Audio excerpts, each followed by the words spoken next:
امروز قراره که با هم یه چیزای خیلی باحالی درست کنیم و یه عالمه طعمای جدید بیاریم توی آشپزخونه هامون. با آشپزخونه خودم، با آشپزخونه شما میخوایم کره طعمدار درست کنیم و این کره طعمدار که جلوتر بهتون میگم کجاها و چجوری میشه ازش استفاده کرد. به نظرم یکی از اون میانبرای خیلی بی‌نظیریه که در هر بزنگاهی که فرصت نداشته باشین، از سر کار اومدین، غذای فوری 5 دقیقه 10 دقیقه‌ای میخواین، این کره های طعمدار به درد بخوره. اگه برسیم امروز باشه غذا هم درست میکنیم. کاری که قراره بکنیم اینه، ما به کره ها یک سری طعم دهنده ها که طی پرسه های متفاوتی به اون طعم ها میرسیم اضافه میکنیم، دوباره اون رو میکس میکنیم و بعد اینها رو میبریم توی فریزر میذاریم و برای هفته ها ماندگاری داره. امروز احتمالاً 4 تا یا 5 تا کره با هم درست می‌کنیم.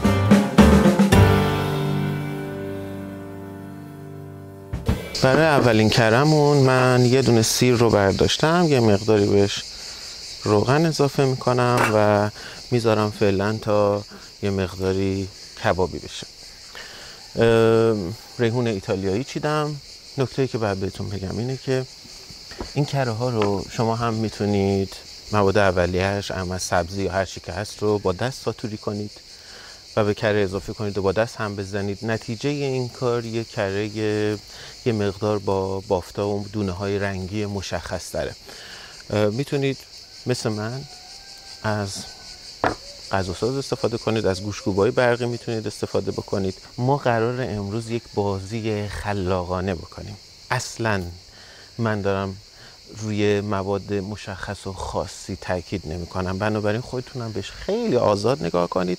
هر چی که در دسترس داشتین قراره یک سری مزه های جدید درست بکنیم، بنابراین خیلی به ذائقه خودتون اعتماد کنید و هر چیزی که در دسترس داشتید و همون چیزی که باب میل خودتون هست رو میتونید توش بریزید. من 2 تا کرم رو اضافه میکنم، 2 تا 100 گرمی کره بهش میزنم. اینجا باید یه مقداری حواسم به سیرم باشه که نسوزه. از زیتون‌های تازه استفاده میکنم و هسته‌هاشون رو جدا میکنم. این زیتون‌های امسال است، بنابراین یه ذره گوشت سفتری داره، یه ذره تلخی هم داره و من عاشق اون تلخی زیتونم، یعنی همیشه سراغ زیتونایی رو میگیرم که یه مقداری به تلخی بزنه. از انگشتام استفاده میکنم، فشار میدم. این کار رو حتما بکنید، اجازه بدید طعما از توی در واقع اون بافت موادتون بزنن بیرون. سیرمون تقریبا آماده است، این رو میگذارم کنار. زیتونامون رو یک مقداری با دست خردتر میکنم، زیتون رو به ترکیب کرمون اضافه میکنم.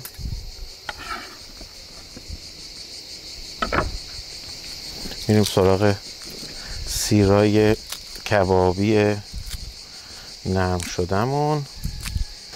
فقط من برای اینکه سریعتر به یه بافت برسیم و یک دستی بیشتری داشته باشیم اینا رو به یه اندازه مساوی میرسونم.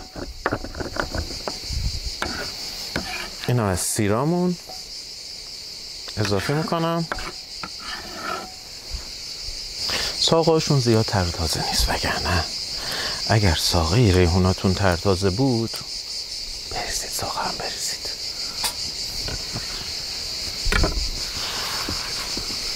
یه مقداری ریحونا رم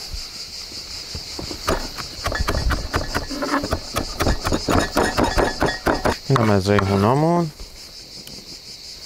من یه دانه روغنی که طعم محسوسی داشته باشه میخوام به این ترکیب اضافه کنم و این دانه روغنی اینجا برای من تخم کدوه. عطرشون میزنه بیرون و خیلی هم عطر بی‌نظیری داره. من عاشق دانه کدوی رست شدم و همیشه ازش توی سالاد استفاده میکنم، بنابراین این یه مقدار اینجا برای ما کافیه. روی حرارت بدون هیچی یه مقدار روغن بندازه و رست بشه حسابی. یه مقداری به این ترکیبمون خود روغن زیتون رو میزنیم.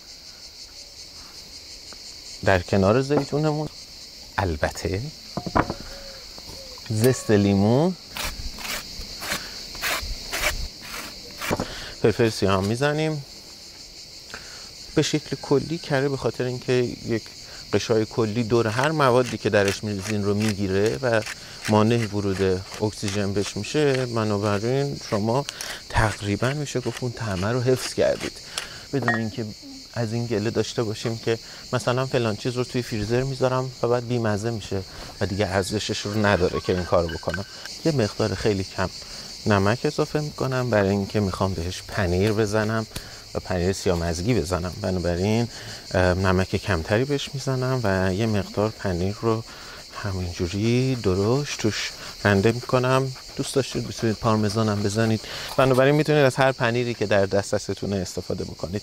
من سیاه‌مزگی میزنم چون هم در دسترسم هم دوستش دارم. و ببینید وقتی پنیرتون رو توی فریزر میذارید، بافت پنیر تغییر ماهیت میده و یک چیزی تقریبا به این شکل در میاد. بنابراین این پنیر خشک خیلی راحت رنده میشه شبیه پارمزان و خیلی خوشمزه. جایگزین بی‌نظیریه ولی شوره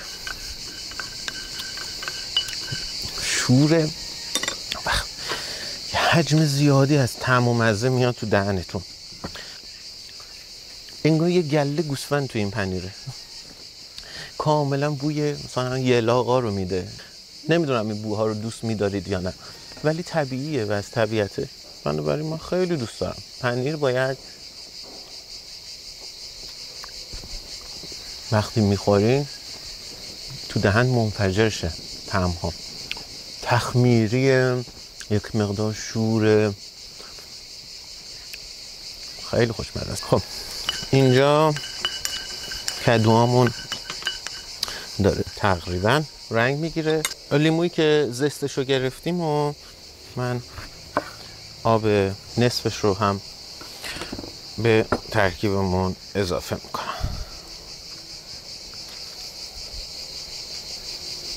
خب یه ذره ته‌بوی سوختگی میده و بذارین اتفاق براش بیفته.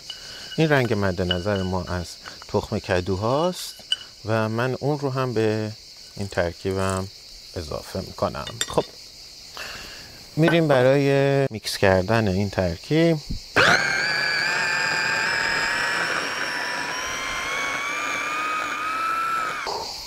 عجب عطر و طعمی. خیلی خوب، اینجا رو نگاه کنیم. من اینها رو توی ظرفای فریزری میریزم.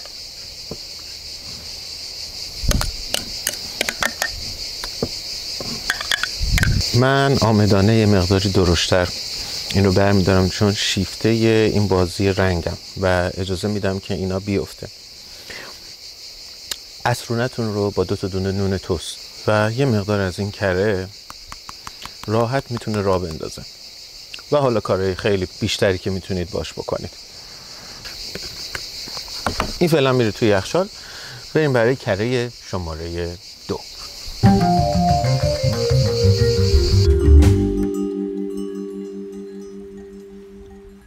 کره هیجان انگیز شماره 2.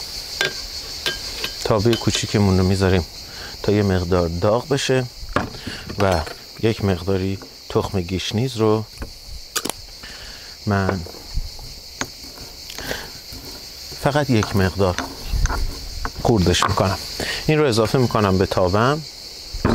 اجازه میدم گرما عطرش رو بکشه بیرون.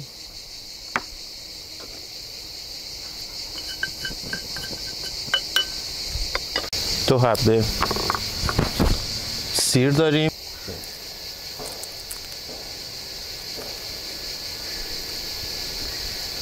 روغن زیتون بهش اضافه میکنیم.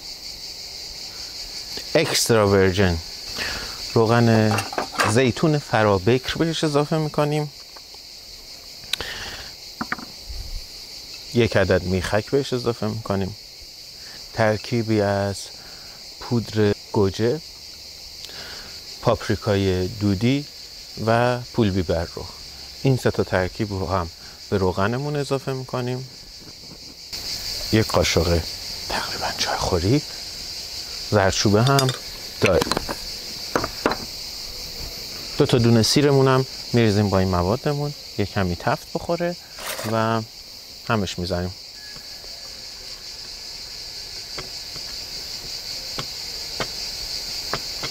یک مقداری که حس کردیم رنگ وا کردن و روغنتون حسابی رنگ گرفته، از روی شعله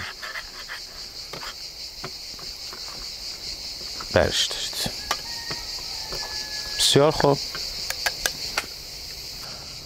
این فلفل رو سوراخ روش ایجاد میکنم و میذارم که کبابی بشه. تا فلفلمون کباب میشه بریم یه پر رزماری بچینیم. یه مقداری ما رزماری از اینجا میچینیم و همین، این بسه. من یه مقدار پاپریکای پرک شده هم اینجا دارم، این رو میذاریم کنار. رزماریمون رو خوردش میکنیم. ما جدای در واقع موادی که قراره بهمون طعم اضافه کنه، طبیعتاً تو اینجور مواقع یک مقداری به ترکیب رنگ و ظاهر هم نگاه میکنیم. این پاپریکای خوش شده از اون چیزاست که من برای رنگش استفاده میکنم. اگر نداشتین هم میتونید از گوجه خشک استفاده کنید. کرمون رو اضافه میکنیم. رزماری، پاپریکا، ترکیب روغن زیتون، پودر گوجه، پودر پاپریکای دودی و پول بیبر رو اضافه میکنیم.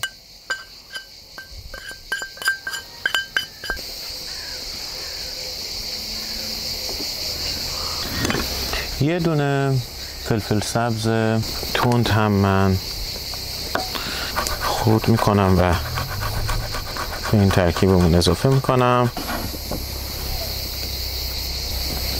یه دونه پیازچه تازه. خب فلفلمون رو کبابی کردیم. تا حد ممکن پوستاشو ازش جدا میکنم.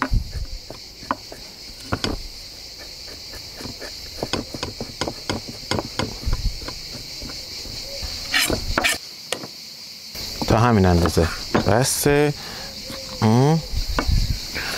و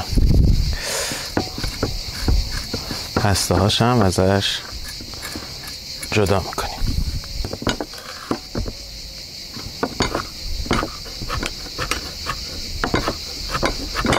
میرن توی غذا ساز. در آخر یه مقداری بهش نمک میزنیم و تمومه.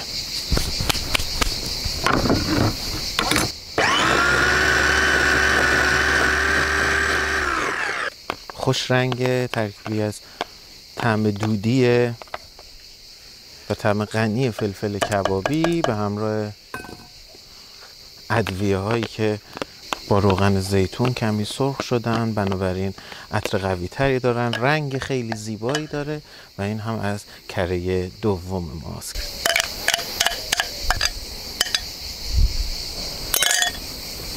بی نظیره این کره، طعمش بی نظیره، عطرش بی نظیره و این هم مثل کره قبلی میره کنار اون توی یخچال تا ما بریم کره سوممون رو درست کنیم.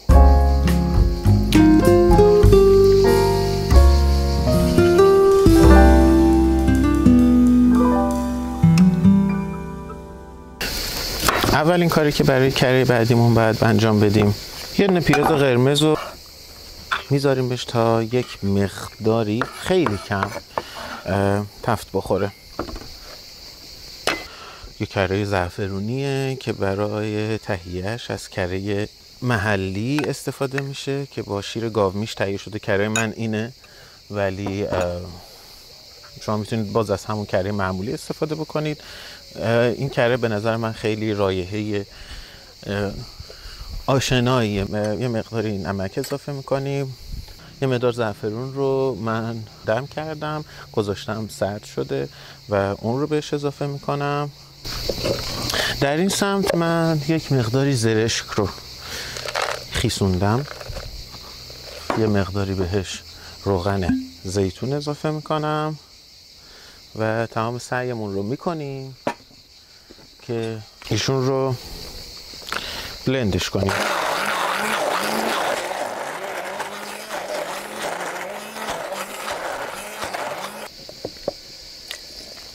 کمی آب زدم.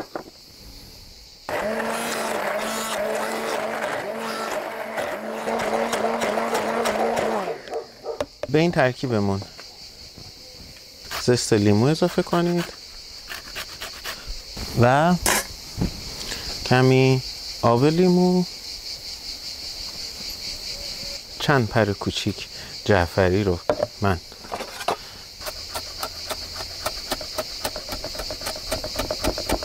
ساقه هاشم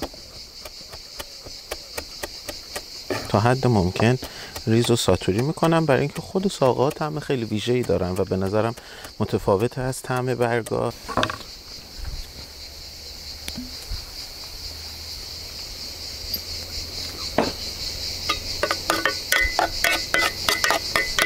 جعفریمون هم اضافه میکنیم به ترکیب کرمون.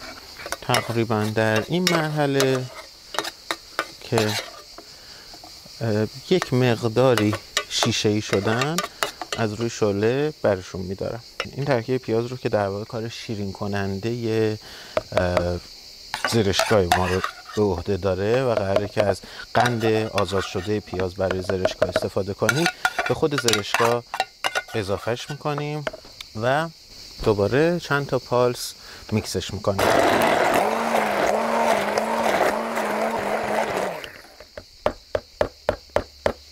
حالا این ترکیب زرش و پیازمون رو که بلند کردیم به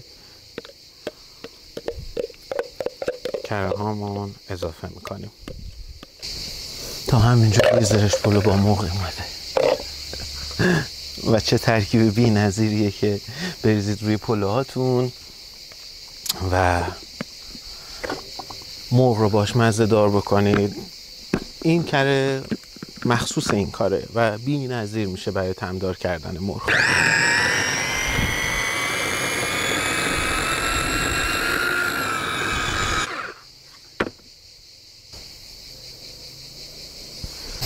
زرشک و زعفران همونطور که گفتم طعم‌دهنده بی‌نظیریه برای غذاهای مرغی. به نظرم حتما امتحانش کنید. میتونید روی برنجاتون بریزیدش و از این طعم و رنگ بی‌نظیر لذت ببرید. بسیار خوب. این هم از کره سوم.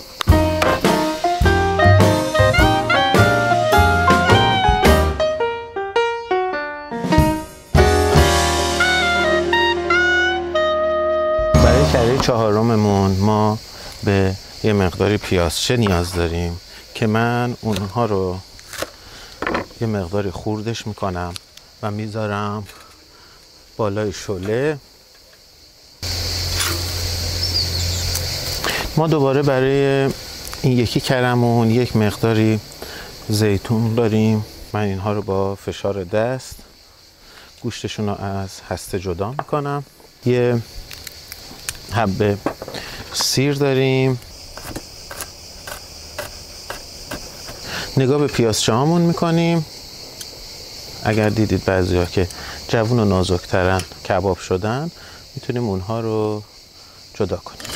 کنار پیازچه هامون چند تا دونه فلفل هم میذاریم تا کبابی شن. فلفل کبابی طعمش خیلی قویه. تا اونا کبابی میشن پیازچه ها رو هم خورد میکنم. یک مقداری گشنیز دارم اینجا، از خودش و ساقه‌اش استفاده میکنم. اینها رو هم خورد میکنم.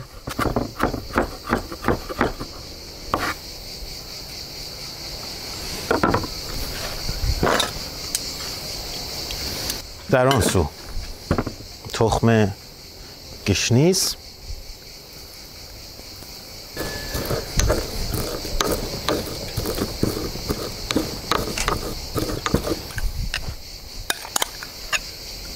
تخم گشنیزمون رو بهش اضافه میکنیم. باقی سبزیامون رو بهش اضافه میکنیم. بوی این فلفلا بی نظیره. اینها رو هم خوردشون میکنیم و همینجوری به همین شکل اجازه میدم اون بخشای سیاش که اتفاقا تهمزه دودی زغالی داره به این ترکیبمون اضافه شه. و حالا به چیزی که نیاز داریم. اوه خیلی بوی تندی داره. زست لیمو هستش و کمی آب لیمو، روغن زیتون. من یه چیزی هست که روغن دودیه، اسانس دودیه و به شکل طبیعی استخراج شده. آموزش تهیه‌اش رو بعداً احتمالاً اگر بشه بهتون میگم، ولی اگرم از بیرون تهیه میکنید برندهای معتبرش رو بگیرید. دوستان این برند آلمانیه و چیز معتبریه، بنابراین بی‌نظیره. اصلا یهو فساتون میشم بیارم بدم بکنید. چند قطره از این روغن دودی کل این محتویات رو دودی میکنه و عطر بی‌نظیری بهش میده. نمکش هم میزنیم. میریم برای کره چهارم. بسیار خوب. کره پیازچو و فلفل کبابی با طعم دودی به همراه گشنیز. این کره هم برای مرغ مناسبه، هم برای گوشت و هم برای ماهی میتونید ازش استفاده کنید. در این حال میتونید ساندویچ های بی‌نظیری باش درست کنید، میتونید سیب زمینیاتون رو کبابی کنید و بعد با این کره طعمدارش کنید. سس پاستا ازش میتونید استفاده کنید. بی‌نظیره، خیلی کارا. اگه نور به ما مهلت بده، برای اینکه من دارم ماهو میبینم الان، میخوام یه ساندویچ خیلی سریع درست کنم برای فیلم بردارام، عوامل پشت صحنه. بنابراین اول میذارم اینا خنک شه و بعد از خودشون میپرسم با کدوم کره دوست دارن و میخوام براشون یه ساندویچ فوری. اوه